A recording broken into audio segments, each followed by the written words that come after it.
These are the 7 levels of zombie movies. Level 1, Brain Dead Films. These movies are so bad that even zombies would walk out. House of the Dead, Zombie Nation, Day of the Dead, Bloodline. If you've seen any of these, I'm sorry. If you haven't, make sure you keep it that way. House of the Dead genuinely has many scenes where they literally cut to footage from the House of the Dead game during action sequences. I am being 100% serious. Not as a stylistic choice, just because they ran out of ideas and apparently had the game's license. It's directed by Uwe Boll, which should tell you everything, but I'll say it anyway. This man made a zombie movie where the scariest thing is the editing. I wouldn't class any of these level 1 entries as movies. They're warnings. They exist, so filmmakers know exactly what not to do. Every frame looks like it was shot by someone who just learned cameras exist, and not to mention that the acting feels like first read-throughs that somehow made it to the final cut. But hey, at least they're consistently terrible. Level 2 is worse because these movies should know better. Level 2,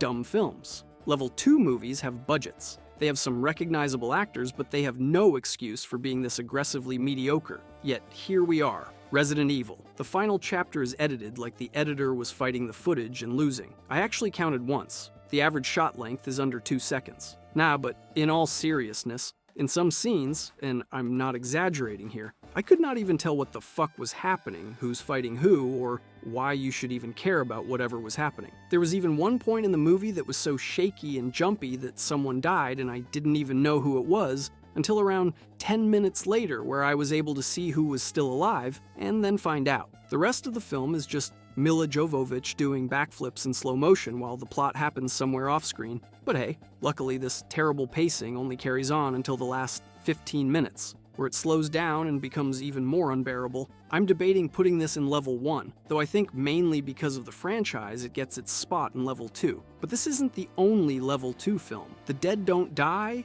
wants so badly to be clever. Bill Murray and Adam Driver fight zombies in small-town America while making meta-commentary about zombie movies and consumerism. Zombies moan Wi-Fi and Chardonnay because they want what they loved in life. Get it? It's so funny. Except it's not. It's just Jim Jarmusch being quirky for 2 hours while you check your phone. I think I fell asleep watching this film. But the next film is amazing. Army of the Dead has a zombie tiger. A literal zombie tiger. How amazing is that? Not to mention a robot zombie, and a whole subplot about a zombie king and queen that goes nowhere. Zack Snyder clearly had a list of cool shit, and just filmed all of it without asking if any of it mattered. Spoiler? It doesn't. These movies work as background noise. You can fold laundry during them and not miss anything important. But there's something way more frustrating coming in Level 3. Level 3, passable films. Level 3 is the most annoying tier because you can see the good movie buried under terrible decisions. These films had potential and completely wasted it. Zombieland 2 brings back the entire cast, gives them more money, and forgets what made the first one work. The original was tight, clever,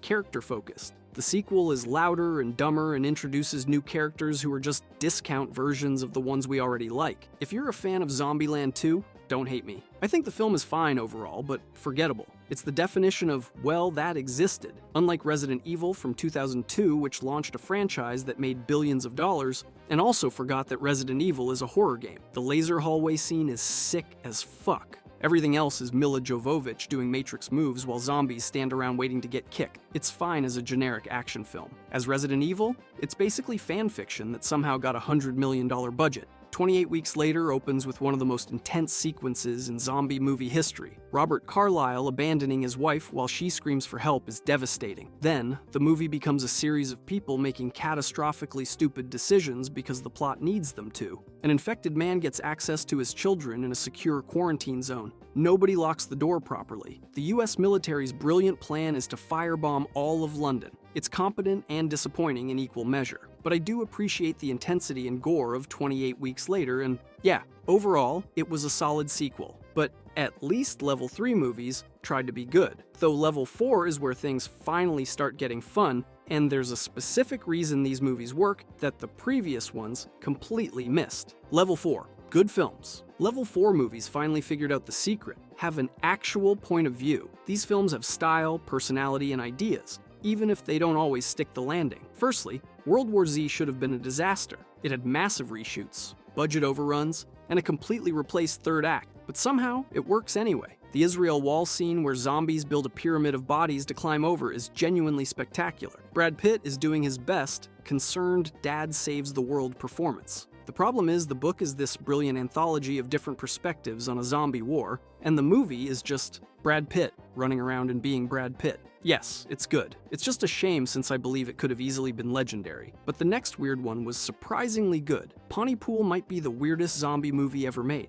The infection spreads through language, specifically English words. The entire movie is set in a radio station where a DJ slowly realizes that speaking certain terms turns people violent. It's creative and genuinely unsettling when it works. When it doesn't work, it's just people talking about a concept for way too long. Regular viewers will probably fall asleep during it, but I really like the concept, so maybe this is a biased ranking. Unlike Planet Terror, which is Robert Rodriguez making exactly the grindhouse zombie movie he wants to make. Rose McGowan gets a machine gun leg, and there's a scene with a melting zombie. Yeah, you can see it. It knows exactly what it is. Stupid, excessive, self-aware trash. The problem is, the deliberately shitty film quality gets old fast. And also, it was the weaker half of Grindhouse. Death Proof walked so Planet Terror could run around shooting zombies while missing the point. In my opinion, these Level 4 movies are worth your time. They'll entertain you, give you some laughs, and you'll probably recommend them with a but attached. That but is why they're Level 4 instead of climbing higher.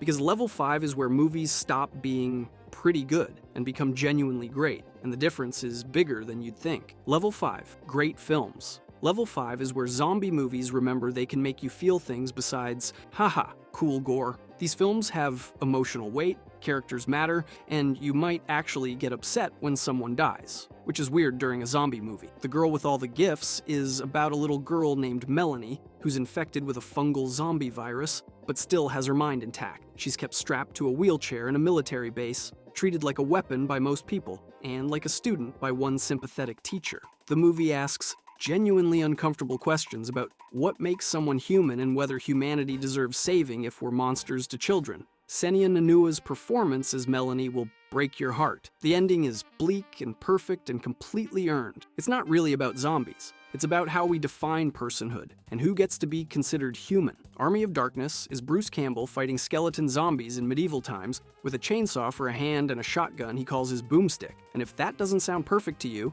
then I don't know what to tell you. This is Sam Raimi at peak Raimi. Every scene is either hilarious or creatively gory or both. Ash is an idiot hero who succeeds despite himself while being a complete dick about it. This is my boomstick. Shop smart, shop S-Mart. Give me some sugar, baby. The one-liners are legendary. The practical effects are incredible. It commits fully to being absurd and never apologizes for it. The reason it's level 5 instead of higher is it's pure fun without deeper meaning, but man, what fun it is. Day of the Dead from 1985 is George Romero deciding to make the bleakest zombie movie possible. Underground bunker, scientists trying to find a cure, and soldiers going insane. The real horror is watching humans destroy each other while claiming they're trying to survive. Captain Rhodes is one of the all-time great human villains. A petty dictator who'd rather maintain control than actually survive. Tom Savini's gore effects are still disgusting decades later. Bub the zombie learning to salute and use a gun is somehow touching. The ending offers hope,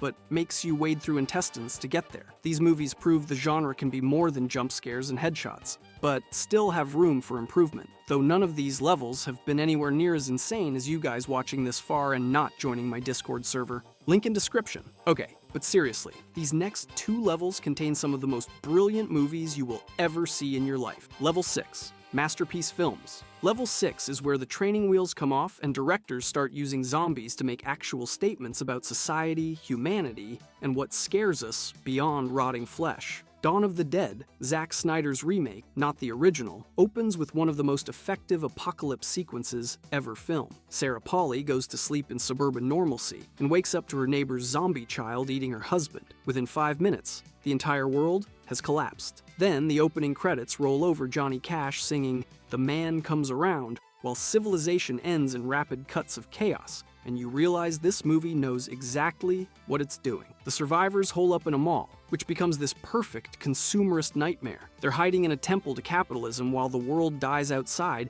and that's not subtext, that's just text. The running zombies changed the genre forever. Suddenly, zombies were actually dangerous instead of slow obstacles. every decision feels earned. The characters make smart choices and still die because intelligence doesn't matter when you're this outnumbered. And that ending? They escape on a boat, there's a moment of hope, and then the credits roll over camcorder footage showing exactly how that hope died, screaming. It's bleak perfection. 28 Days Later did something revolutionary. It made zombies terrifying again by making them not technically zombies. The rage virus doesn't kill and reanimate, it just strips away everything human and leaves pure aggression behind. Danny Boyle shot it on digital video, giving everything this documentary immediacy. The empty London shots are haunting. I would consider going to London if the streets were always that empty. But the real genius is the midpoint shift, where the infected stop being the main threat. The soldiers are scarier than the zombies. The rage virus just removes civilization's veneer. The humans show you what was underneath all along. Cillian Murphy's journey from confused bicycle courier to someone capable of brutal violence mirrors society's collapse. The film argues that the real infection is rage itself, and we were already infected before the virus hit. It's about masculinity, about violence, about how thin the line is between human and monster. The zombies are just the excuse to explore that. Zombieland, 2009, is the zombie comedy that actually works, because it's not really a comedy. It's a found family story wrapped in apocalypse humor. Columbus's rules aren't jokes. They're trauma responses, a way to maintain control when everything's chaos. The core four form this dysfunctional family that's funnier and more genuine than most dramas. Tallahassee's Twinkie obsession is revealed as displaced grief over his dead son. The Bill Murray cameo is perfect because it's completely unnecessary but thematically essential. Even celebrities become human when the world ends. The film understands that the zombie apocalypse would be terrifying and absurd simultaneously, and it finds humanity in both. It's optimistic without being naive, funny without undercutting stakes, and genuinely moving without manipulation. The rules that start as jokes become survival philosophy, become emotional protection, become insufficient when you actually care about people. It's so much smarter than it pretends to be. These three films transcended their genre by refusing to be limited by it. The zombies aren't the point, they're the vehicle for exploring consumerism, Dawn, Rage and Masculinity, 28 Days Later, and Connection in Isolation, Zombieland. They're great films that happen to feature zombies instead of zombie films that happen to be great, and that distinction matters. But Level 7 is different. Level 7 isn't about transcending the genre. Level 7 is about defining it so completely that everything after has to acknowledge these films' existence. They're not just the best zombie movies, they're the reason zombie movies matter. Level 7, Magnum Opus Films. Level 7 is where we stop talking about good movies and start talking about cultural milestones. These aren't films you watch, they're films you experience, study, and measure every other zombie movie against. Night of the Living Dead, 1968, is patient zero for the entire genre. Before this movie, zombies were voodoo slaves in White Guy Goes to Haiti movies. After this movie, zombies were us, dead humans coming back to eat the living. George Romero shot it in Pittsburgh on a budget that couldn't afford color film with a cast of local theater actors, and it looks like a documentary from hell. The farmhouse siege is primal terror, because Romero never explains why it's happening. No government conspiracy, no virus origin, no cure, just the dead returning and you have to deal with it. The zombie child killing and eating her mother with a garden trowel was transgressive in 1968, and it's still unsettling now because it violates something fundamental about parent-child relationships. But the real genius was casting Dwayne Jones as Ben. A black man as the smart, capable, level-headed protagonist in 1968 wasn't just progressive, it was radical. And that ending where Ben survives the zombie night only to be shot by a white posse who mistake him for a zombie, that's not subtext. That's Romero looking at civil rights era America and making a horror movie about racism disguised as a zombie flick. The final images are documentary-style photos of Black Ben's body being dragged out with meat hooks, and it's more disturbing than any zombie in the film. Every zombie movie after this is in conversation with Night of the Living Dead, whether it knows it or not. Romero didn't just make a horror movie, he created the template for using zombies as social commentary, and the genre's been following that blueprint for 55 years. Shaun of the Dead, 2004, is Edgar Wright and Simon Pegg taking every zombie movie trope and executing them so perfectly that it works as both comedy and horror simultaneously. The script is mathematically tight. Dialogue from Act 1 becomes literal in Act 3. Visual jokes planted in the first 10 minutes pay off an hour later, and the whole thing doubles back on itself like a narrative Ouroboros. The opening tracking shot of Sean's daily routine mirrors the zombie attack scene later beat for beat, because the film's argument is that we're already zombies. We shuffle through life on autopilot, ignore the people we love, and it takes an actual apocalypse to wake us up.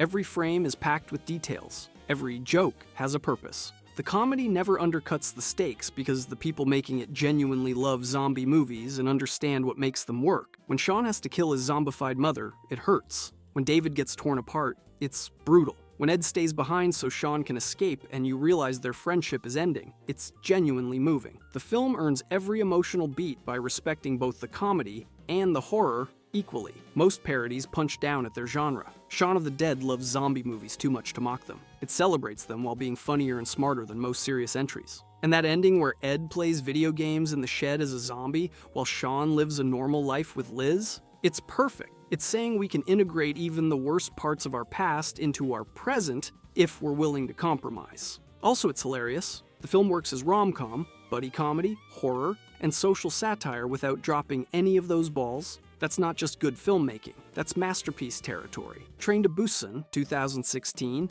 is Korean director Yeon Sang-ho, taking the zombie movie formula and executing it with such emotional precision that you forget you're watching a genre film. A workaholic dad and his daughter board a train to visit the mom, but a zombie boards too. The train becomes a microcosm of society, different classes in different cars, people making selfish versus selfless choices, authority figures catastrophically failing. Gong Yoo's performance as Seok Woo is incredible because you watch him transform in real time from selfish corporate drone to self-sacrificing father, the businessman who locks people out to save himself, the working class guy who protects everyone, the pregnant woman and her husband. Each character represents a different response to crisis, and the film never simplifies them into good or bad. The action choreography is phenomenal. Zombies piling through trains, contorting through windows, moving like a single organism hunting prey. The film understands that zombie horror works best in enclosed spaces where you can't escape, and a train is the ultimate enclosed space, because even the cars you're not in are full of zombies and you're moving too fast to jump off. But what makes Train to Busan transcendent is how it builds to that ending. Seok Woo gets infected protecting his daughter. He stumbles away from her while having flashbacks to her birth, remembering every moment he prioritized work over her,